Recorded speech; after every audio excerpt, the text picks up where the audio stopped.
O senhor completou agora um mês, né, voltando ao Congresso, voltando às suas atividades parlamentares. O senhor esteve ausente aí por um período, assumiu no lugar do deputado Carlos Marum, que se tornou ministro. Neste um mês, como é que o senhor resume este um mês para o ouvinte CBN? Muito movimentado, que é bom, não é? Mas às vezes me dá a impressão de que é preciso que os deputados federais tenham um canal de comunicação mais estreito com a população que nas ruas quer melhor saúde, segurança e educação. Ponto. É que às vezes nas sessões eu observo discussões de 3, 4 horas sobre regimento interno, sobre uma linha de um parágrafo de um artigo do regimento da Câmara, enquanto as pessoas no outro lado da linha estão pedindo e clamando por uma saúde mais qualificada, uma educação que realmente faça as pessoas a terem conhecimento, uma segurança de um país decente, não esta, que já está desagregando, inclusive, a sociedade no Rio de Janeiro e em outros estados, como o Ceará. É essa falta de comunicação que me angustia, me atormenta. Mas, parafraseando alguém, Otávio, eu tive também uma época na minha vida que pensava mudar o mundo. Mas foi bom, porque agora eu sei que não posso mudar o mundo, mas eu procuro fazer a minha parte. O senhor, essa semana, a gente acompanhou, o Brasil todo vive um momento de debater a questão da segurança pública. E nós aqui, especialmente, vivemos dias para debater a questão da segurança nas nossas fronteiras aqui. Nossas fronteiras são abertas, e agora há pouco, o Lucas Mamédio leu aqui uma nota do policial civil, mais um, o 12º em 5 anos, morto, fuzilado lá na fronteira com o Paraguai. A segurança nas fronteiras. A gente viu que o senhor foi favorável à criação do Ministério da Segurança Pública. Como é que o senhor avalia? Tem jeito? Vamos conseguir resolver minimamente, garantir um mínimo de segurança das fronteiras? Ou o senhor vê isso como um projeto distante ainda de ser executável? Além disso, eu também quero saber o papel do Estado, do Mato Grosso do Sul, porque a gente também tem um Estado que precisa fazer esse papel. Nós não podemos só esperar o governo federal fazer, penso eu. Não, compreendo e concordo com você. Talvez possamos pensar sobre uma outra abordagem. Assim, violência não é algo que se resolve, não é? É algo que se procura controlar. Tem violência na Suécia, na Dinamarca, na Noruega, na Finlândia. São países exemplos de controle da criminalidade. A questão no Brasil é que a violência já extrapolou todos os limites aceitáveis. Eu entendo até que o que está acontecendo no Rio de Janeiro é uma guerra civil. Eu vou explicar por quê. A guerra é a eleição de um inimigo como alvo. E a criminalidade organizada no Rio de Janeiro, ela tem um inimigo como alvo. Quem é? O Estado, através dos policiais. Centenas foram mortos, em serviço ou não. Tiros na nuca, execução. Então, isto é a eleição de um alvo. Como numa guerra. Como numa guerra. E o Estado, ao intervir no Rio de Janeiro, por isso, o Estado brasileiro, ao intervir no Rio de Janeiro, por isso que fui favorável, ele responde a esta lógica. Claro, há de se respeitar os direitos e as garantias individuais de todos. Mas dizer que a intervenção no Rio de Janeiro é uma forma de criminalizar a pobreza me parece um equívoco.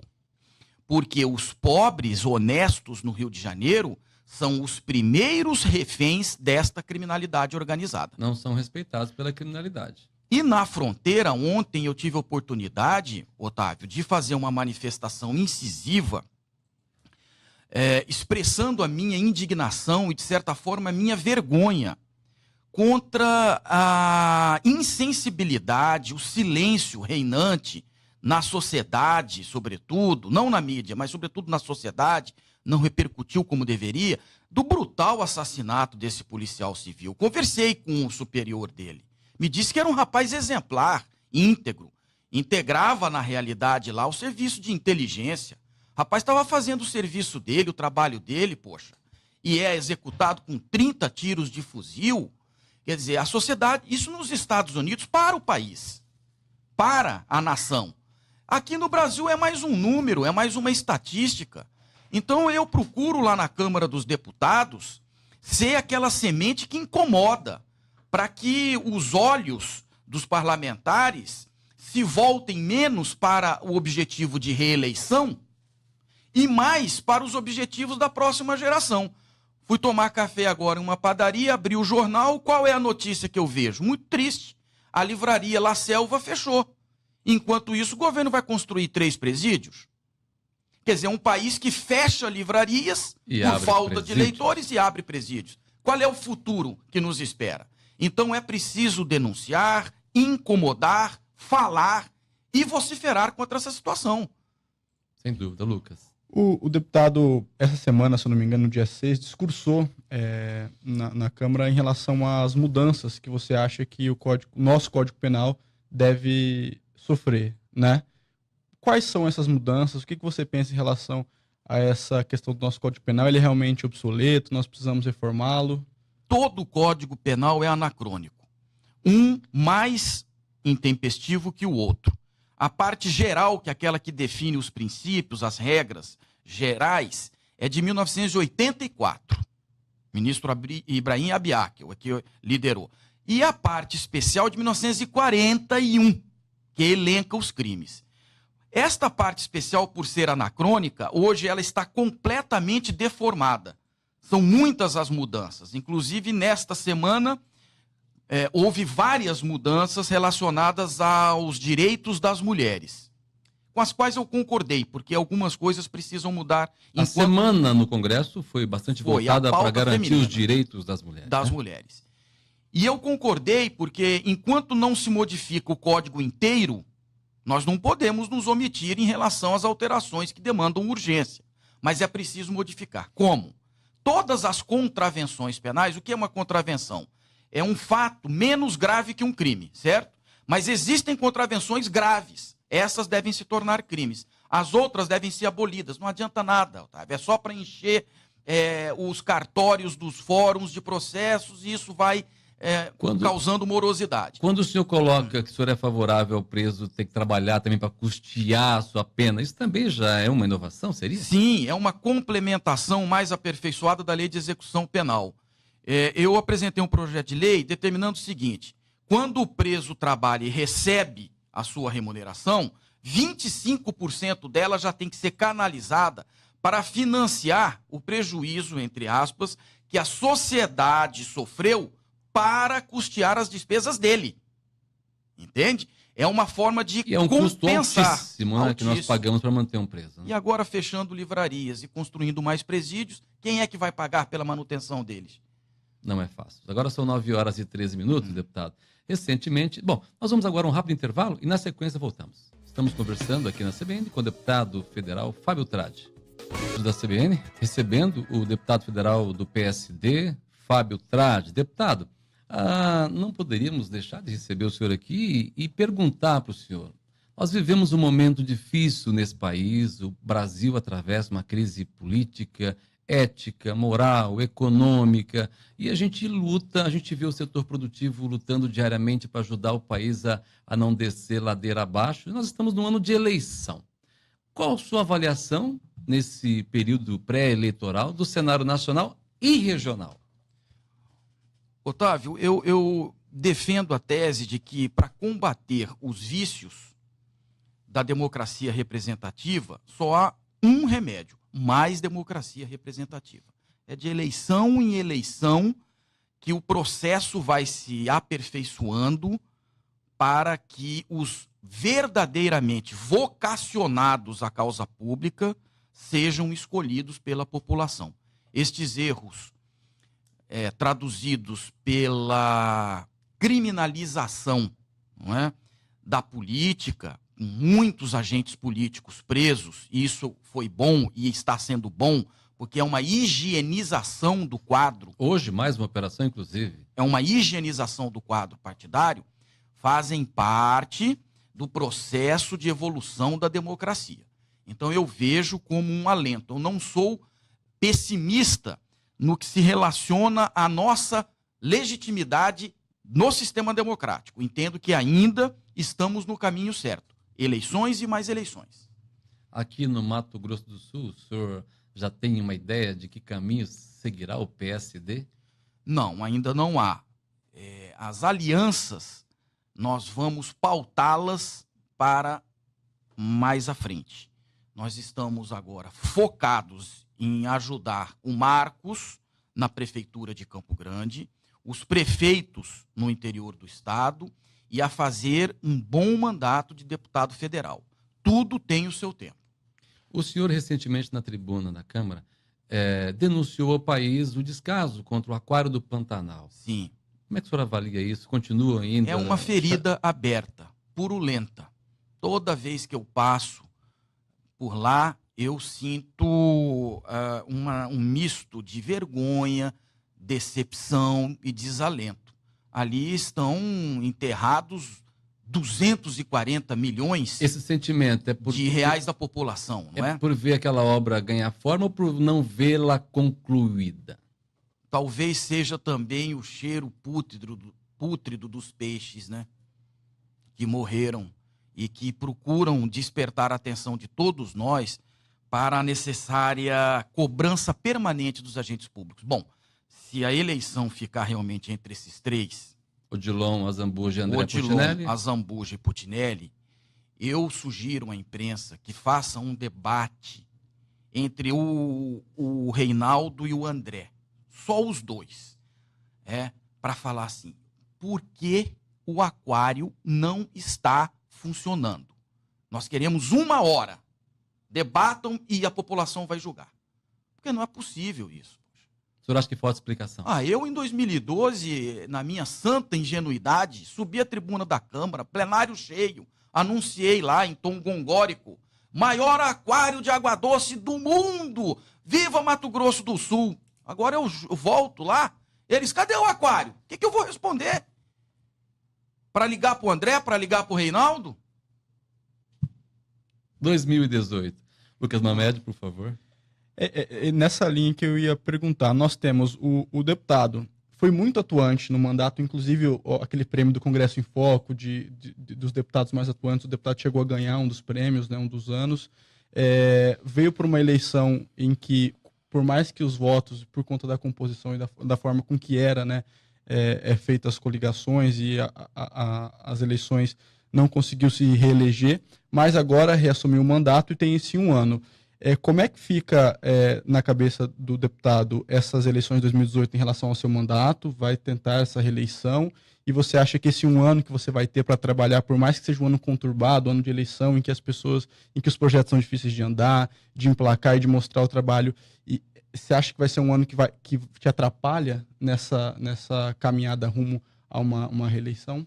A princípio, não priorizo a ideia de reeleição, embora não a descarte. Estou refletindo e amadurecendo, e se eu chegar à conclusão de que poderei contribuir com o Estado e com o país para exercer as funções técnicas do Legislativo, eu assumirei a responsabilidade de uma candidatura a deputado federal.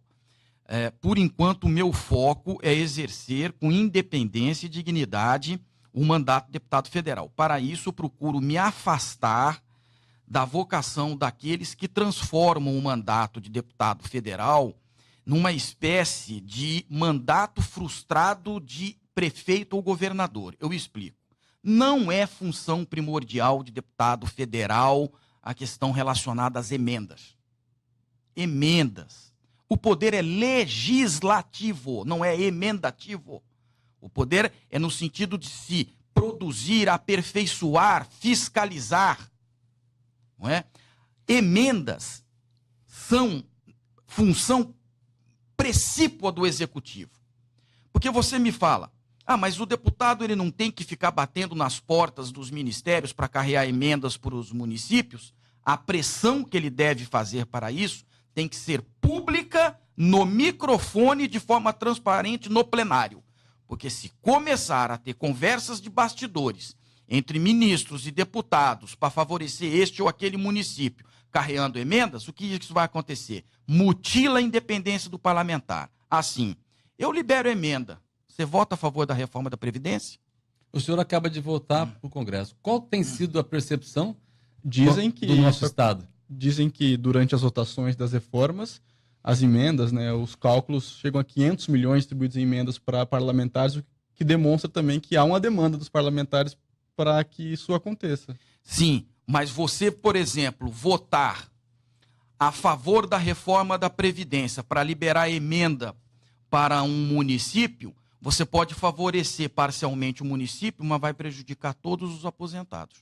Deputado, o senhor acaba de assumir lá no Congresso um mês. Eu queria saber se a percepção que o país tem do Mato Grosso do Sul ela é boa ou a gente vive também os efeitos da crise. Porque aqui no Estado a gente ouve que está tudo bem, tudo lindo, maravilhoso, o Estado cresce, o Estado superou as dificuldades todas e tal. O Mato Grosso do Sul realmente está bem? Em termos de percepção dos deputados em relação à nossa bancada? Não, do país em relação ao Estado. Eu acredito que lá o olhar é macro. Sim. E quando se olha para as 27 unidades da federação, você tem uma percepção de que o Rio de Janeiro hoje é um estado terrível, terrível. O Mato Grosso do Sul caminhou, avançou, ou estacionou, ou regrediu? Olha, hoje, o fato de estar estabilizado já é um sinal positivo, Otávio. Porque nós não podemos comparar Reinaldo com André, porque eles estão em situações contextuais diversas. Na época, por exemplo, do governo militar, no passado, o dinheiro era barato, era fácil. Pedrocian, com aquele sentido visionário, fazia as coisas acontecerem. Nós não podemos comparar a situação de outrora com a situação atual. Hoje a situação é gravíssima. Só o fato de estar estabilizado, e não há aqui nenhuma defesa do atual governo, é uma constatação justa. Já é um avanço, sobretudo se você comparar a nossa unidade de federação com Rio de Janeiro, Minas, Ceará, Rio Grande do Sul. Minas, que estão em situação pré-falimentar. Isso é um fato inegável. Portanto, não se pode comparar em situações distintas duas pessoas que estão gerindo o Estado. A gente vem falando de violência, essa semana um caso ganhou repercussão. André Salineiro, vereador, estimulou um pouco aí a violência contra quem fecha a rodovia contra os índios. O senhor acha que ele foi infeliz na colocação dele? O que eu acho, existem dois tipos de comportamento diante de um erro. O comportamento desonesto, que é aquele de acobertar o erro e de procurar justificar o erro com sofismas. E o comportamento honesto, que é o de reconhecer o erro e pedir desculpas. Aliás, isso aconteceu com meu irmão, certo? Com relação à taxa do lixo. E aconteceu também com o André Salineiro, que é um homem de caráter, eu o conheço. Ele reconheceu o erro e pediu desculpas. Precisamos exercer o perdão. Para a gente finalizar esse papo, muito obrigado pela sua gentileza. Eu quero que o senhor se dirija ao ouvinte CBN nessa fase final da nossa entrevista. Eu quero fazer um apelo para que os ouvintes acompanhem o nosso trabalho na Câmara dos Deputados. Porque se eu for candidato, eu só terei a mostrar o meu trabalho como professor universitário, como advogado, como ex-presidente da OAB e como deputado federal. No sentido de não prometer coisas que não possam ser cumpridas. Porque o deputado federal não é gestor.